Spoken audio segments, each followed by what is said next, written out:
Elhamdülillahi Rabbil alemin. Esselatu vesselamu ala Resulü Muhammed ve ala alihi ve ashabihi ecmaîn. Değerli arkadaşlar, değerli bacılar, hepinizi tebrik ediyorum. Allah hepinizden razı olsun. Peygamber Sevdalar platformunun hazırlamış olduğu siyer yarışmasına katıldınız. Hepiniz kazandınız. Peygamber Efendimiz'i tanımak hepimiz üzerinde farzdır. Peygamberimizi iyi bilmemiz. Önce bu sorularla en az ne kadar Peygamberimizi, ne kadar onun hayatını, ne kadar oradaki dönemi anladığımızı, bildiğimizi, bu onun sınavıdır. Onun için değerli arkadaşlar, kendimizi sınav ediyoruz ve bu sınavda inşallah eksiklerimizi bilip daha ileriye yönelik çalışmamızı yapacağız. Peygamber Efendimiz'in siyerini iyi okuyacağız. Bir defa değil, defalarca Peygamber Efendimiz'in hayatını öğreneceğiz. Öğreneceğiz ki Peygamberimizi tanıyalım. Tanıdıkça emin olunun, ilk başta ev huzuru olacak. Peygamberi iyi tanıyan, Peygamberi kendi hayatına özümseyen, özellikle ev hayatında eğer karı koca arasında huzur istemek istiyorsa Peygamber Efendimiz'in hayatını iyi bilmesi lazım. Eğer bir toplum huzurlu yaşamak isterse Peygamberimizi iyi tanıması lazım ve onu kendine örnek edinmesi lazım.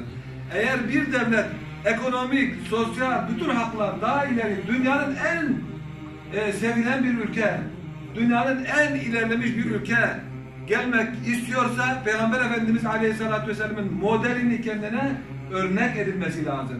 Eğer dünyada bir huzur getirmek isteniyorsa yine Peygamber Efendimiz Aleyhisselatü Vesselam'ın kendilerine örnek edilmeleri lazım. Çünkü Allah Azze ve Celle 1400 yıl önce وَلَكُمْ ف۪ي رَسُولِ اللّٰهِ اُسْوَةٌ حَسَنًا sizin için en güzel örnek, en model örnek Hz. Muhammed Mustafa Aleyhisselatü Vesselam'dır.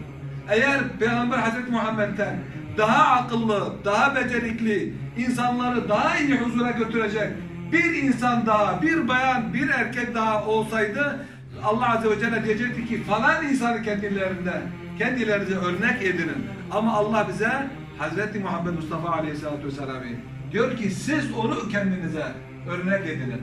Küçük yaştaki çocuklar Hz. Muhammed'i, büyük çocuklar kendilerini Hz. Muhammed Aleyhisselatü Vesselam kendilerine örnek edinecekler.